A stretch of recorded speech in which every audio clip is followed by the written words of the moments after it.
But thank you for all the trouble. You've been through so much in the past, like 48 hours. So, and our club wishes you the best with your endeavors. Well, thank you so much. And anything we can do to support you all, please Yeah. call on us. I mean, Yeah. you know, Isabela is going to tell you a little bit about our upcoming initiatives as a club.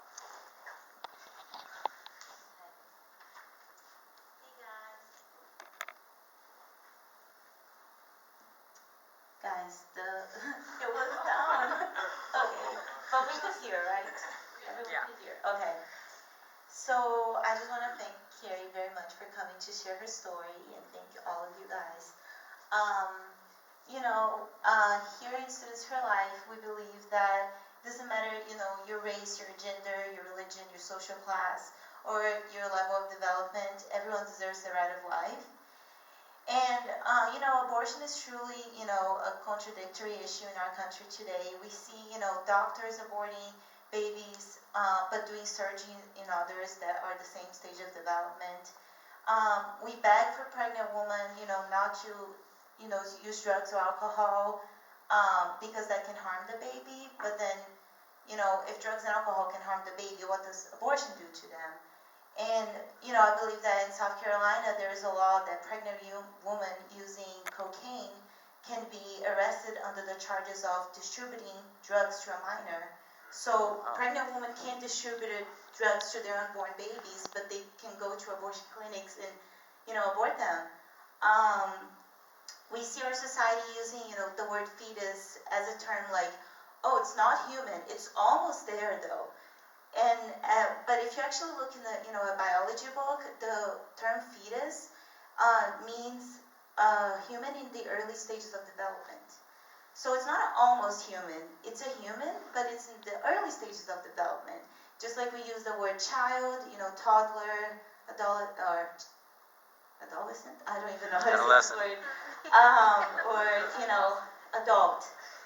And, with all the scientific technologies, abortion rates are coming down more and more because, when abortion was legalized, we didn't have the technologies that we have today. Right now we have ultrasounds. We can hear the heartbeat of the baby in the womb. We can even see 3D ultrasounds to see if the baby looks like the mom or the dad. And, we can see sleeping patterns of the unborn in the mother's womb. Babies even dream. It's proven by science. I'm not making this up. You can look up. One time I was watching a pro-choice discussion, and I heard a pro-choice activist say that a fetus at 17 weeks doesn't look anything more than a chopped liver. So I just wanted to put this. This is not real babies. This is just. This is taken in a doctor's office. It's just like this little dolls that represent them. So how does a 17-week-old fetus look like a chopped liver when a 12-week one look like this? But surgical abortions, they have to be done after 6 weeks because, sorry, let me go back to this slide. They have to be done after 6 weeks because before that, the baby's too small and it can hurt the mother. But at 4 weeks, all the heartbeat is beating and the brain waves are active, and so every surgical abortion stops a heartbeat and stops brain waves. So just to put this into perspective, faith is very important to me, but I always like to use logic when talking about abortion because not everyone, shares the same faith. So take into this consideration, two women, woman A and B, get pregnant exactly on the same day and at the same time. 6 months later, woman A has a premature baby. It's small but healthy, and woman B stays pregnant. 1 week later, both women decide, oh my gosh, this is too much, I don't want these babies. So, question, why would it be legal, or why would we consider first-degree murder for woman A to, strangle her child and it will be all over the news, but it's considered a woman's right to choose to go to an abortion clinic and abort her child? There's nothing different. The stages of development are completely the same. It's just where the child is located. So, for years now, humanity has been defined by not DNA or human characteristics, but, who is convenient, what is wanted, what is developed. And, Carrie right here might not be your usual hero. Is not the hero that is advertised on TV, like when we usually think of a person that does these amazing things that no one does, or a war hero. But Carrie is a hero. And most heroes, they are just like us. They are born, they get married, but most importantly, they live. And Carrie right here is, the living proof that no one can tell who has the right of life and who doesn't. So she's worth it. She has the right of life. Everyone here has it. Everyone has. So that's what we stand for. Sorry. So, more on like what our club is about and everything is abortion doesn't only impact, the unborn, it also impacts women. So they're 9 times more likely to commit suicide, 60 times more likely to have a miscarriage in the future pregnancy, 60 times more likely to have clinical depression, 81% increase on mental health problems, and the Elliott Institute says that women who have abortion are 5 times more likely to do drug abuse. And not only, physically, it affects women socially. So what would happen with a girl like me, like 20 years old, getting pregnant? What would they say to me? They would say, your life is over. You're not going to be able to finish school. You're not going to be able to get married. You're not going to be able to have a job, a career. So we're basically telling women that in order for them to be successful in our society, they have to have a body of a man.